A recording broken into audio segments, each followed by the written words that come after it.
बहुत समय पहले की बात है। राजा विक्रमादित्य अपने राज्य उज्जैन में न्यायप्रिय और निर्भीक माने जाते थे।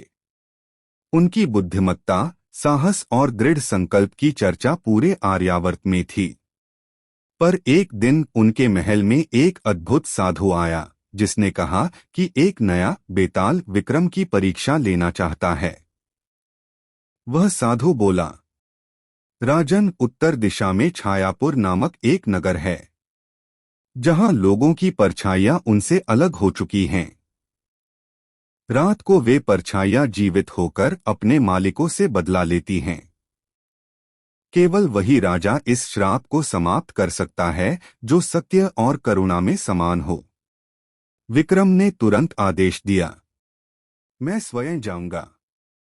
चाहे वह श्राप हो या मृत्यु, मैं पीछे नहीं हटूंगा। रहस्यमय छायापुर। राजा विक्रम अपने विश्वस्त सैनिकों के साथ छायापुर पहुंचे। वहां उन्होंने देखा, सड़कों पर सन्नाटा, घरों में दिए बुझ चुके और हर दीवार पर काले हाथों के निशान। लोगों ने अपने दरवाजे बंद कर रखे थे। एक वृद्ध स्त्री ने खिड़की से झांककर कहा, राजन, सूर्यास्त से पहले यहां से चले जाइए। रात को यहां इंसान नहीं, उनकी छायाएं जीवित हो जाती हैं। विक्रम ने मुस्कुराकर कहा, जहां भय है वहीं मेरा कर्तव्य शुरू होता है। रात ढली। आकाश में पूर्णिमा का चांद निकला और तभी जमीन पर फैली हर छाया हिलने लगी। कुछ ने अपनी आकृति बदली, कुछ दीवारों पर चढ़ने लगीं। अचानक विक्रम ने देखा, उनकी अपनी छाया जमीन से अलग होकर उनके सामने खड़ी हो गई। विक्रम की छाया का विद्रोह। छाया ने कहा, राजा विक्रम, तुमने सदा दूसरों को न्याय दिया, पर क्या कभी अपनी आत्मा को भी सुना? मैं तुम्हारी छाया हूं, तुम्हारे मौन अपराधों की साक्षी। विक्रम चौंक गए। मौन अपराध? छाया ने कहा, कितने ही युद्धों में निर्दोषों का रक्त बहा। कितनी बार तुमने सत्य को छिपाया राज्य की भलाई के नाम पर। क्या वह अन्याय नहीं? विक्रम बोले, अगर राज्य की रक्षा के लिए एक झूठ भी बोले तो वह धर्म कहलाता है। छाया हंसी, तो फिर मुझे हर रात जीने का श्राप क्यों मिला है? विक्रम ने कहा, क्योंकि तुम मेरे भीतर का द्वंद्व हो, और जब तक मैं पूर्ण सत्य को नहीं पहचानूंगा, तुम मुक्त नहीं होगी। बेताल का प्रकट होना। अचानक हवा में एक ठंडी लहर चली।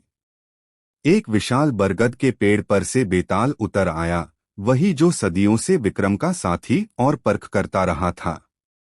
बेताल ने कहा, राजन, यह राज्य छायाओं का है, जहां हर मनुष्य का झूठ रात में जीवित हो उठता है। अगर तुम इस श्राप को समाप्त करना चाहते हो, तो उस व्यक्ति को पहचानो जिसने पहली बार झूठ बोला। विक्रम ने पूछा, पर कैसे जानूंगा?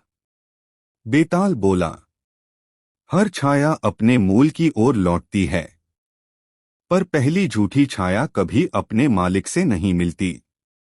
पहली छाया की खोज। विक्रम ने पूरी रात नगर में घूमकर छायाओं को देखा।